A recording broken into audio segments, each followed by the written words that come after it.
Hello students, class 12 accountancy unit 2 हमने start किया था। Accounting for partnership firm fundamentals. तो इसमें पार्टनरशिप से रिलेटेड हम फंडामेंटल बातें, जो आधारभूत बातें हैं, वो इसमें हम सीख रहे हैं। हम लोगों ने स्टार्ट किया था और इस यूनिट में पहले हम लोगों ने पार्टनरशिप के मीनिंग को समझा, जो सेक्शन 4 इंडियन पार्टनरशिप एक्ट 1932 में जो गिवन है आपका पार्टनरशिप का डेफिनेशन, वो हमने यहाँ पर देखा। और क्या फीचर्स होता है आपका पार्टनरशिप का, वो हमने लास्ट वीडियो में देखा था। पार्टनरशिप जो है उसका अकाउंटिंग सोल प्रोप्राइटर के अकाउंटिंग से अलग नहीं है, जो कि हमने क्लास 11th में पढ़ा था। क्लास 11th में हम लोगों ने क्या पढ़ा था? देखिए, हम लोगों ने जर्नल बनाया था। जर्नल क्यों बनाया था? सारे फाइनेंशियल ट्रांजैक्शन को रिकॉर्ड करने के लिए। कौन से बिजनेस में? तो हम यहाँ लिख देते हैं आपका सोल प्रोप्राइटरशिप के बिजनेस में, शॉर्ट में लिख देते हैं सोल प्रोप्राइटरशिप के बिजनेस में हमने जर्नल बनाया था। तो पार्टनरशिप के बिजनेस में भी हम जो है वो जर्नल बनाएंगे यहाँ पे, ठीक है। यहाँ पर भी हम क्या करेंगे? जर्नल बनाएंगे। बताइए, सोल प्रोप्राइटरशिप का जो जर्नल था क्या पार्टनरशिप से अलग होगा? नहीं। इसलिए यहाँ पर जो हम जर्नल सीखे थे सोल प्रोप्राइटर में, जिसका एक अलग से चैप्टर था, यहाँ पे चैप्टर आपका गिवन नहीं है अलग से, क्योंकि हम ऑलरेडी जर्नल सीख चुके हैं। जैसा सोल प्रोप्राइटर में बनता था वैसे ही पार्टनरशिप में भी बनेगा, तो अलग से जर्नल एंट्री हम यहाँ पे नहीं सीखेंगे। इसके बाद हम क्या बनाते थे? जर्नल के बाद लेज़र में पोस्ट करते थे सोल प्रोप्राइटर में। यहाँ पर भी बिल्कुल सेम होगा, हम यहाँ पे लेज़र में ही पोस्ट करेंगे, कुछ अलग नहीं है, बिल्कुल सेम है आपका। जैसे जर्नल को हम लेज़र में पोस्ट करते थे, पर्टिकुलर सारे ट्रांजैक्शन जितना भी आपका था उसका एक अलग अकाउंट होता था। जैसे कि आपका कैश अकाउंट हो गया, कैपिटल अकाउंट हो गया, सैलरी अकाउंट हो गया, वेजेस अकाउंट हो गया, तमाम चीज़ें अपना अपना अपना अलग अलग अकाउंट होता था। उसी तरीके से यहाँ पर भी हम लेज़र प्रिपेयर करेंगे। तो क्या फिर हम लेज़र यहाँ दोबारा सीखेंगे? एक अलग से क्या चैप्टर होगा लेज़र का? नहीं, क्योंकि हम ऑलरेडी सोल प्रोप्राइटर में सीख चुके हैं, पार्टनरशिप में वही है, तो क्या है सीखेंगे हम दोबारा इसको? तो ये चैप्टर भी आपका नहीं होगा क्लास 12 में पार्टनरशिप में। इसके बाद क्या था? लेज़र से हम ट्रायल बैलेंस प्रिपेयर करते थे सोल प्रोप्राइटरशिप के बिजनेस में। यहाँ पर भी ट्रायल बैलेंस बनेगा, कौन सी बड़ी बात है, बनाते थे, यहाँ पर भी बनेगा। तो दोबारा हम ट्रायल बैलेंस यहाँ पे नहीं सीखेंगे, क्योंकि आपका ऑलरेडी हम सीख चुके हैं, दोनों की अकाउंटिंग बिल्कुल सेम है। ट्रायल बैलेंस के बाद आपका चलेगा यहाँ पर final account. Final account trial balance या फाइनेंशियल स्टेटमेंट बोलते थे। फाइनल अकाउंट प्रिपेयर करते थे, यहाँ पर भी हम फाइनल अकाउंट यानी फाइनेंशियल स्टेटमेंट प्रिपेयर करेंगे। तो हम सोल प्रोप्राइटर में जैसा करते थे फाइनल अकाउंट प्रिपेयर या फाइनेंशियल स्टेटमेंट प्रिपेयर, बिल्कुल सेम यहाँ पर हम यही फाइनल अकाउंट प्रिपेयर करेंगे। तो क्या फिर हम फाइनल अकाउंट यानी trading and profit and loss account ये फिर से यहाँ पे बनाएंगे? क्या बैलेंस शीट हम फिर से दोबारा यहाँ सीखने के क्रम में बनाएंगे? नहीं, दोबारा ये सब काम को हम नहीं करेंगे। अच्छा, अब यहाँ पर आप बताइए कि ये सारा काम जर्नल एंट्री तो हम यहाँ भी कर रहे हैं, यहाँ भी कर रहे हैं, तो यहाँ सीखे तो यहाँ नहीं सीखेंगे? सीखना नहीं, आपको अलग से चैप्टर नहीं है इसका इसमें गिवन। फिर आप सोचिए कि लेज़र यहाँ पर था पढ़ना, यहाँ पर नहीं है, ऐसा क्यों? क्योंकि आप ऑलरेडी सीख चुके हैं सोल प्रोप्राइटर में, सेम लेज़र यहाँ भी प्रिपेयर करना है, दोबारा इस चीज़ को नहीं सीखेंगे।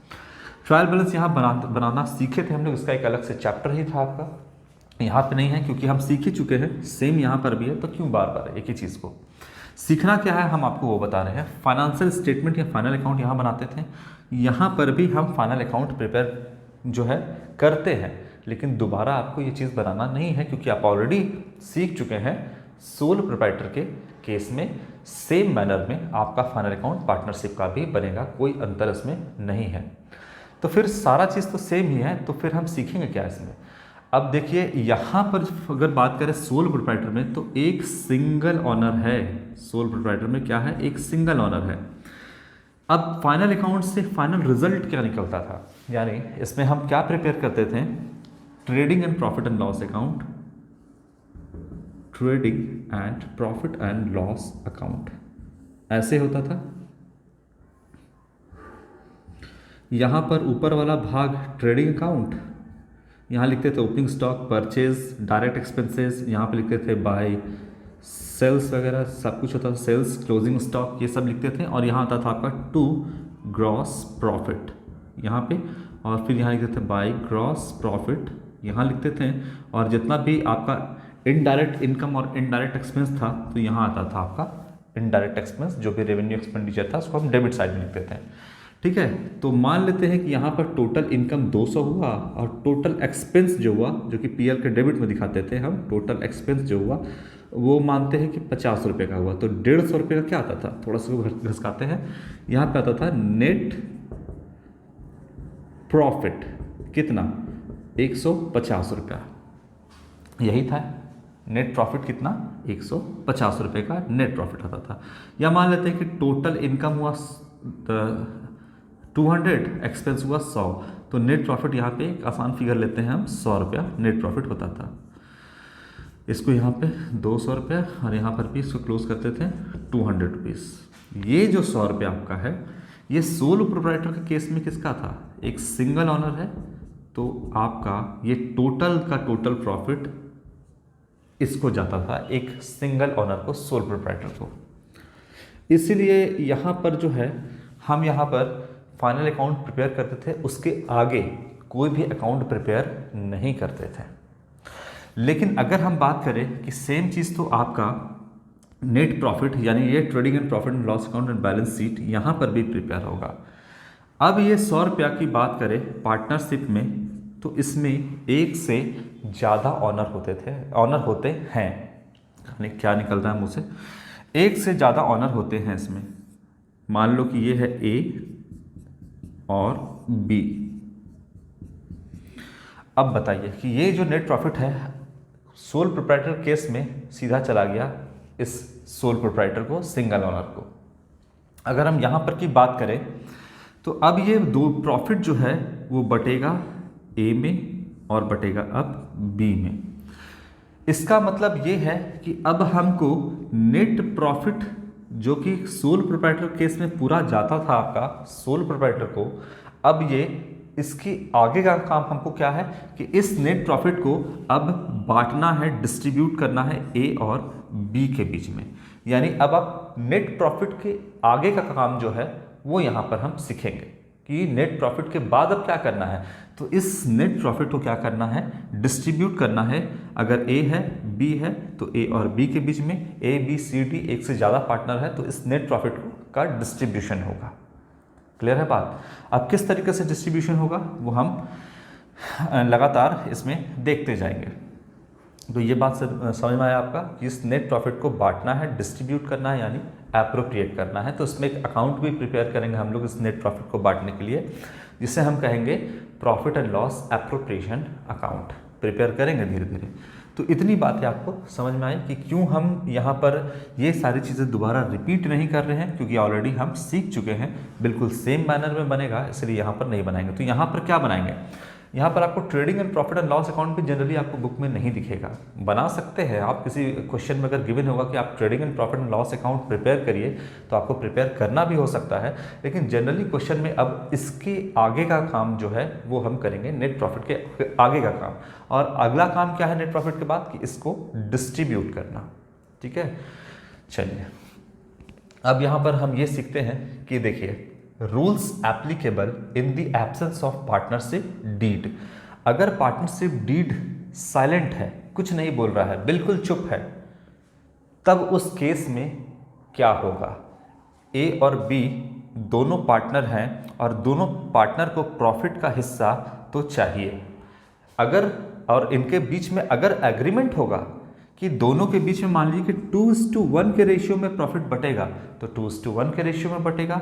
इनके बीच में एग्रीमेंट होगा कि 3:1 के रेशियो में या 3:2 के रेशियो में प्रॉफिट बटेगा, तो 3:1 या 3:2 के रेशियो में बटेगा। लेकिन अगर पार्टनरशिप डीड एकदम साइलेंट है, कुछ भी नहीं कह रहा है कि किस रेशियो में बटेगा, ये दोनों अपना जो है पार्टनरशिप का बिजनेस इन दोनों ने स्टार्ट कर दिया है, लेकिन कोई यहाँ पर डीड है ही नहीं, कोई पार्टनरशिप यहाँ पर जो बनता है एग्रीमेंट वो यहाँ पर नहीं है, तब क्या होगा। तो यहाँ पर अगर डीड नहीं है या आप बोलिए कि साइलेंट है, तो उस केस में आपका इंडियन पार्टनरशिप एक्ट 1932 का जो प्रोविज़न है वो यहाँ पर एप्लीकेबल हो जाएगा, क्योंकि इंडियन पार्टनरशिप एक्ट 1932 आपका प्रिपेयर यानी बना हुआ है और सारा पार्टनरशिप इसी के अकॉर्डिंग आपका चलता है। तो अगर इन दोनों, ये दो जैसे पार्टनर है ए और बी, ये दोनों किसी बात पे सहमत हैं या नहीं है, इस बात को अगर उन्होंने लिखा नहीं है तो इनके बीच में जो है आपका मिसअंडरस्टैंडिंग हो सकता है या कोई झगड़ा हो सकता है। तो इस बात को कहाँ लिखा हुआ है, ये सारी बातें आपका इंडियन पार्टनरशिप 1932 में ऑलरेडी गिवन है। तब फिर आपको एक्ट देखना होगा। अगर कोई पार्टनर, मान लीजिए कि इन दोनों के बीच में प्रॉफिट शेयरिंग रेशियो तय नहीं है कि कितना होगा, 3:2 होगा, 4:1 होगा, ये तय इन्होंने नहीं किया है, और कल को 100 रुपये का प्रॉफिट होता है बिजनेस में, तब तो ये झगड़ेंगे कि मुझे 60 रुपया, तो मुझे ये बोलेंगे कि ये मुझे 60 रुपया, तो मुझे ज़्यादा हिस्सा चाहिए। या फिर ये बोल सकता है कि पूरा प्रॉफिट हम रखेंगे, तुमको कुछ भी नहीं देंगे क्योंकि सारा मेहनत हम किए हैं। तो इस केस में डिस्प्यूट हो सकता है, झगड़े का कारण हो सकता है, क्योंकि इन्होंने पहले से जो है तय नहीं किया है कि किस रेशियो में प्रॉफिट शेयरिंग रेशियो डिस्ट्रीब्यूट करना है।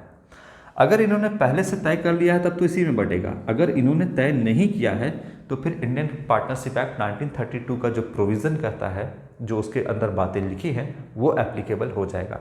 तो सबसे पहले क्या है इसमें कि rules applicable in the absence of partnership deed. अगर पार्टनरशिप डीड एब्सेंस है, साइलेंट है, तो उस केस में क्या होगा, देखिए partnership is silent on a certain point, the following provisions of partnership act 1932 will be applicable. अगर किसी पॉइंट पर जो है अगर साइलेंट है आपका डीड, क्या कहता है, if the partnership deed is silent on a certain point, किसी पॉइंट पर मान लीजिए कि पार्टनरशिप डीड साइलेंट है, कुछ भी नहीं कह रहा है, तो क्या होगा, provision of partnership act 1932 will be applicable. जो प्रोविजन दिया हुआ है एक्ट के अंदर 1932 के अंदर, वो एप्लीकेबल यहाँ पर हो जाएगा। ठीक है, चलिए अब अगर किसी पॉइंट पर पार्टनरशिप डीड साइलेंट है तो क्या होगा, अब इसको हम लिखते हैं यहाँ पर 1 by 1 करके। देखिए पहला अगर आपका पॉइंट है कि profit sharing ratio, profit sharing ratio, ये है आपका पहला।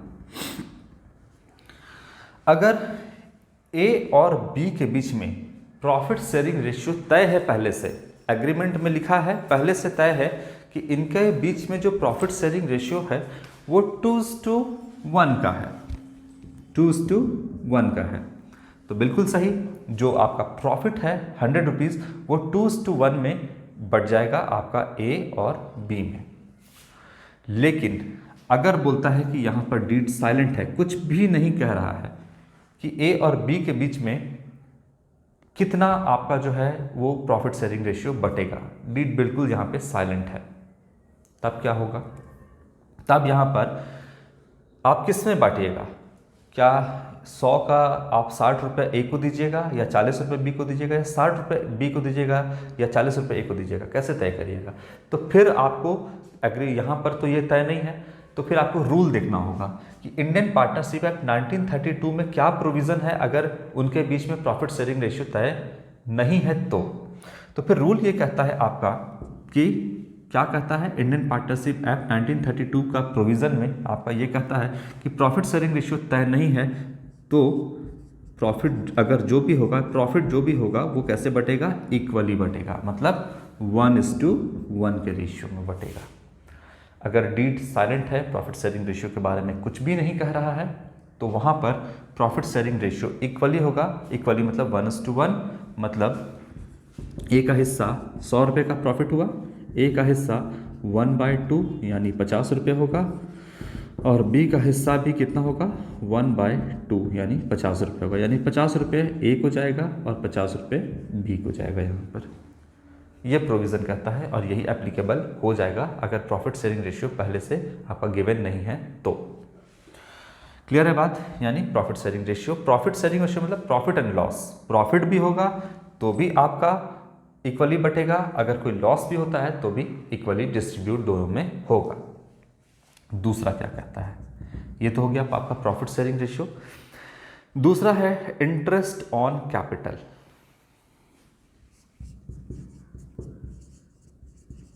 इंटरेस्ट ऑन कैपिटल, समझते हैं बात को।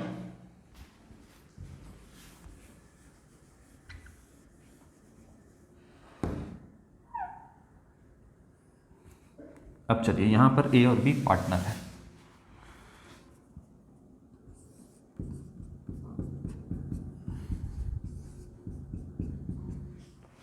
और ये है ए और बी का जो बिजनेस चला रहे हैं। ए और बी यहां पर इनका बिजनेस है।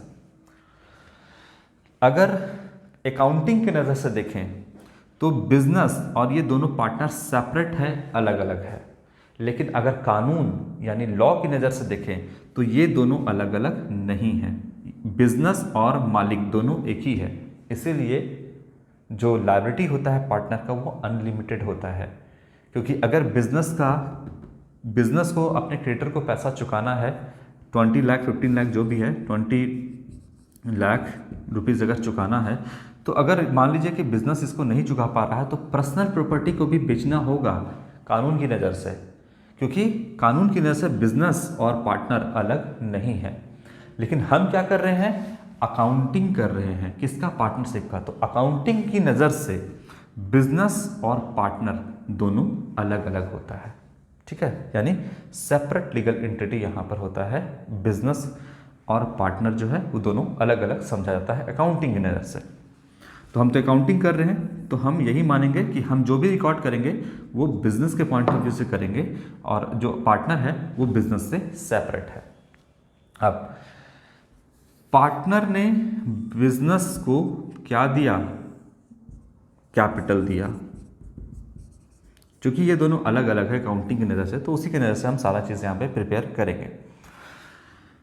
बिजनेस और पार्टनर अलग है, तो पार्टनर का कहना है कि हमने तुमको काम करने के लिए कैपिटल दिया, तो बदले में बिजनेस जो है वो ए को और बी को क्या देगा, इंटरेस्ट देगा। किसके ऊपर, तो ऑन कैपिटल। क्या देगा, इंटरेस्ट देगा कैपिटल, है ना, कैपिटल के ऊपर। किसको देगा, बिजनेस, ए और बी को देगा, ठीक है। इंटरेस्ट ऑन कैपिटल बिजनेस के लिए एक्सपेंस होता है। अब यहां पर अगर पहले से कहा गया है कि जो कैपिटल पे इंटरेस्ट देना है वो इतना परसेंट के रेट से, मान लीजिए कि 7% के रेट से इंटरेस्ट देगा बिजनेस कितना, 7% या 8%, जो भी एग्रीमेंट में जो भी डीड में लिखा हुआ है वो 7% 8% के रेट से अगर मिलना है तो 7% या 8% जो भी रेट और रेट ऑफ इंटरेस्ट होगा उसकी जो भी रेट ऑफ इंटरेस्ट होगा वो ए और बी को मिलेगा इंटरेस्ट ऑन कैपिटल के तौर पे। लेकिन अगर partnership deed interest on capital के में कुछ भी नहीं कहता है, एकदम साइलेंट है कि क्या इंटरेस्ट ऑन कैपिटल देना है नहीं देना है, पार्टनरशिप डीड साइलेंट है, कुछ भी नहीं कहता है, तब क्या होगा, तब क्या इंटरेस्ट ऑन कैपिटल ए और बी को दिया जाएगा, नहीं दिया जाएगा, ठीक है। इंटरेस्ट ऑन कैपिटल नहीं दिया जाएगा। तो अगर एग्रीमेंट में ये बात लिखा है, डीड में पहले से ये बात लिखा है कि 7%, 6%, 10% के रेट से ए और बी को इंटरेस्ट मिलेगा तो मिलेगा। लेकिन अगर पहले से ये बात नहीं लिखा हुआ है, डीड एकदम साइलेंट है, कुछ भी नहीं कह रहा है, तो उस केस में इंटरेस्ट ऑन कैपिटल नहीं दिया जाएगा, ठीक है। ये बात समझ में आया कि इंटरेस्ट ऑन कैपिटल नहीं दिया जाएगा। प्रॉफिट बटेगा इक्वली अगर साइलेंट होता है डीड तो, लेकिन इंटरेस्ट ऑन कैपिटल नहीं दिया जाएगा। और बच्चे एक बात आप समझ लो यहाँ पर कि जो भी इंटरेस्ट ऑन कैपिटल की हम बात कर रहे हैं वो अल्टीमेटली मिलेगा, दिया कहाँ से जाएगा, प्रॉफिट में से ही दिया जाएगा यहाँ पर, ठीक है। जो भी इसको मिलेगा ए और बी को, वो किस में से मिलेगा, वो प्रॉफिट में से ही मिलेगा, ठीक है ना। और अगर यहाँ पर कुछ भी नहीं कहा जा रहा है, क्योंकि देखिए जो भी एक्सपेंस है, जो भी खर्च है, अल्टीमेटली वो कहाँ से डिस्ट्रीब्यूट होगा, प्रॉफिट में से ही मिलेगा, प्रॉफिट में से ही वो हिस्सा काट करके मिलेगा। तो ये प्रॉफिट की बात करें अगर इक्वली दोनों में मिलता है, बढ़ता है, तो 50 रुपये प्रॉफिट ए का हुआ, 50 रुपये बी का हुआ, ठीक है। तो देखिए इसको तो एक तरह से बोल सकते हैं कि अगर हम ए को बोलेंगे कि तुमको इंटरेस्ट इन कैपिटल नहीं दिया गया, अरे तो इंटरेस्ट ऑन कैपिटल देते कहाँ से? प्रॉफिट में से ही देते ना। तो प्रॉफिट तो दे ही दिए, तो इंटरेस्ट ऑन कैपिटल फिर से देने का क्या ज़रूरत है? ठीक है, तो अगर प्रॉफिट जो है 100 रुपये का है तो वो ए का और बी का 50-50 रुपया है, तो अगर इसी 50 रुपया में से या 100 रुपया में से इंटरेस्ट ऑन कैपिटल भी दिया जाता है ना, इंटरेस्ट ऑन कैपिटल भी दिया था या ए और बी को इसमें से मान लीजिए सैलरी भी मिलता, तो किस में से मिलता? प्रॉफिट में से मिलता। अगर पार्टनरशिप डीड साइलेंट है तो प्रॉफिट तो मिल ही जा रहा है, तो फिर सैलरी और इंटरेस्ट ऑन कैपिटल की ज़रूरत ही क्या है? ठीक है, इसीलिए मान लीजिए आपका क्वेश्चन में ऐसा गिवन होता है कि नेट प्रॉफिट जो है, जो आपका प्रॉफिट शेयरिंग रेशियो नहीं है तो इक्वली होगा, फिर इंटरेस्ट ऑन कैपिटल को देने की ज़रूरत नहीं है अगर डीड साइलेंट है तो। इसके बाद इंटरेस्ट ऑन ड्राइंग्स, क्या है इसके बाद? Interest on drawings. अब चूंकि अकाउंटिंग की नज़र से हम सब चीज़ बना रहे हैं तो बिजनेस और पार्टनर अलग है।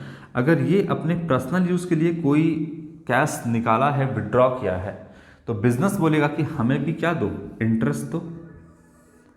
बिजनेस को चाहिए इंटरेस्ट। अगर ये कोई कैश विड्रॉ किया है, बिजनेस से निकाला है, ड्राइंग्स किया है, तो उस ड्राइंग्स के ऊपर किसको इंटरेस्ट चाहिए होगा? बिजनेस को। तो बिजनेस के लिए इनकम है क्या? इंटरेस्ट ऑन ड्राइंग्स, ये बिजनेस के लिए इनकम है। अगर पार्टनरशिप डीड साइलेंट है तो कोई इंटरेस्ट ऑन ड्राइंग्स यहाँ पे चार्ज नहीं किया जाएगा। पार्टनर कोई भी इंटरेस्ट ऑन ड्राइंग्स बिजनेस को नहीं देगा। क्लियर है बात? अगर पार्टनरशिप डीड में पहले से ये बात तय है कि इंटरेस्ट ऑन ड्राइंग्स इतना रेट ऑफ इंटरेस्ट से बिजनेस को देना है, पार्टनर देगा तो मिलेगा। अगर कुछ भी नहीं कह रहा है तो कोई भी इंटरेस्ट ऑन ड्राइंग्स यहाँ पर चार्ज नहीं किया जाएगा पार्टनर से। क्लियर है बात? इसके बाद है आपका salary to a partner. Salary to a partner. अब देखिए सैलरी कहाँ से दिया जाएगा? पार्टनर की सैलरी की बात कर रहे हैं हम, किसी स्टाफ या एम्प्लॉय की सैलरी की बात हम यहाँ नहीं कर रहे हैं। देखिए बिजनेस में है ये पार्टनर, यानी ये दोनों ऑनर हैं बिजनेस के। ये भी बिजनेस का कौन है? ऑनर।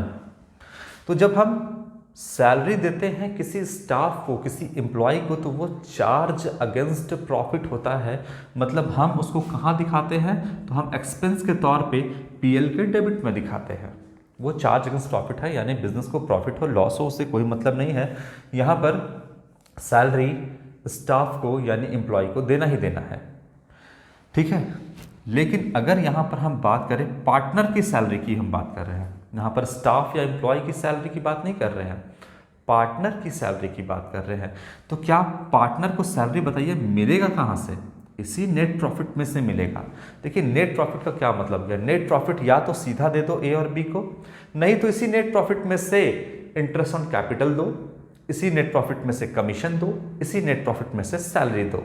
बात वही है, या तो नेट प्रॉफिट दे दो, डिस्ट्रीब्यूट कर दो प्रॉफिट शेयरिंग रेशियो में, या फिर उसी को क्या करना है? सैलरी के तौर पे दे दो ए और बी को, कमीशन के तौर पे दे दो ए और बी को, या फिर इंटरेस्ट ऑन कैपिटल के तौर पे दे दो ए और बी को। वही नेट प्रॉफिट बटना है। बस एक हो गया बात क्या कि भाई नेट प्रॉफिट हम रख लिए पॉकेट में, ए रख लिया 50 रुपया, बी रख लिया 50 रुपया।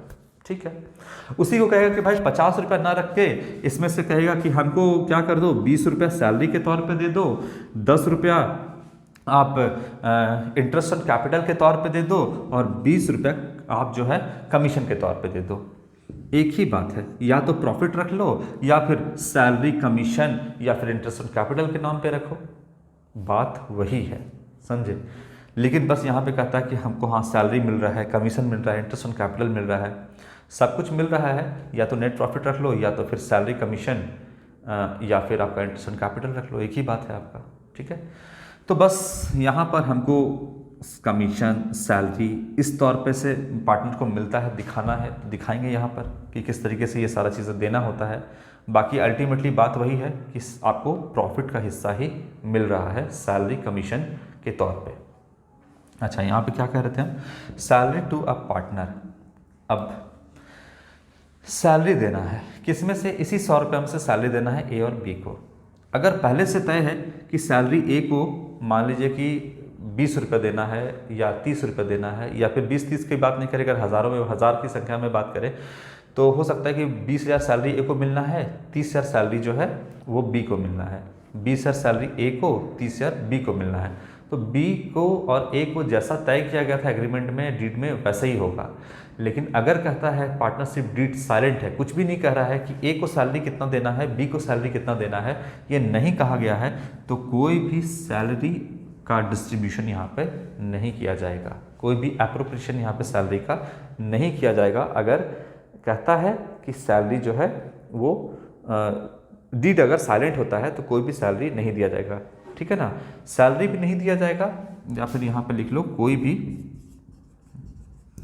जो कमीशन है वो भी नहीं दिया जाएगा पार्टनर को। क्लियर है बात। इसके बाद है आपका 4th नंबर हो क्या पॉइंट आपका। इसके बाद है इंटरेस्ट ऑन लोन। अब ये बात समझेंगे, इंटरेस्ट ऑन लोन। चलिए इसको हम समझते हैं आराम से, धीरे धीरे। क्या होता है, ये पार्टनर है, पहले थोड़ा हम साफ करते हैं।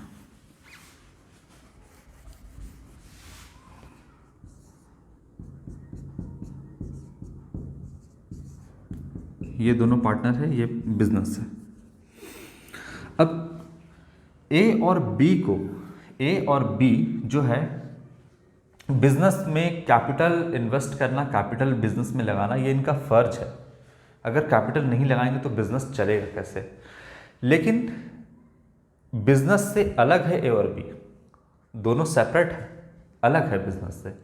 तो ऐसा हो सकता है कि देखिए ए और बी बिजनेस को कैपिटल तो देगा ही, हम कैपिटल की बात नहीं कर रहे हैं। बिजनेस को पैसे की ज़रूरत है तभी तो बिजनेस चलेगा।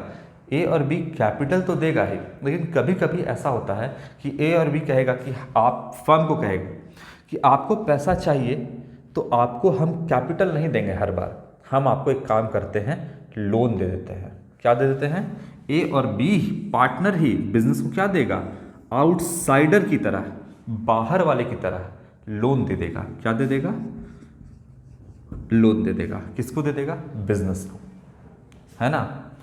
तो बदले में बिजनेस को, ए को या बी को, या हो सकता है दोनों से लोन ले, या हो सकता है कि किसी एक से भी बिजनेस लोन ले सकता है।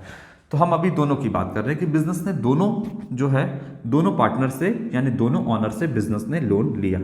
तो बदले में इंटरेस्ट ऑन लोन बिजनेस को चुकाना होगा पार्टनर को। लेकिन यहाँ पर पार्टनर किस तरीके से बिहेव करेगा, आउटसाइडर की तरह। बोलेगा कि हम बिजनेस का आदमी नहीं, हम बाहर की तरह ट्रीट करेंगे, क्योंकि हमने बिजनेस को क्या दिया है, लोन दिया है। तो लोन दिया है तो बदले में इंटरेस्ट भी खोजेगा ये दोनों। और मान लीजिए कि डीड में या एग्रीमेंट में पहले से तय है कि 8% के रेट से इंटरेस्ट ऑन लोन ए और बी को मिलेगा, तो 8% के रेट से मिलेगा। अगर डीड में तय है कि 12% के रेट से मिलेगा तो 12% से मिलेगा। लेकिन अगर डीड कुछ भी नहीं कहता है कि इंटरेस्ट ऑन लोन कितना है ए और बी को, इंटरेस्ट ऑन लोन का परसेंटेज क्या होना चाहिए, अगर तय नहीं है पहले से, तो फिर इंडियन पार्टनरशिप एक्ट 1932 का प्रोविज़न यहाँ पर लागू हो जाएगा और कहता है कि अगर कुछ भी नहीं इंटरेस्ट ऑन लोन के बारे में कह रहा है कि ए और बी को कितने रेट से बिजनेस इंटरेस्ट ऑन लोन देगा, तो जो आपका पार्टनरशिप एक्ट 1932 के प्रोविज़न में दिया है वो है 6% पर एनम के रेट से मिल जाएगा इंटरेस्ट दोनों को।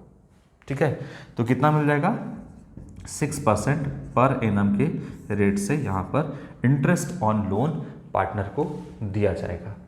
और ये जो इंटरेस्ट ऑन लोन है ये आपका चार्ज अगेंस्ट प्रॉफिट होगा, क्योंकि ये आउटसाइडर की तरह है, ये एप्रोप्रिएशन नहीं है।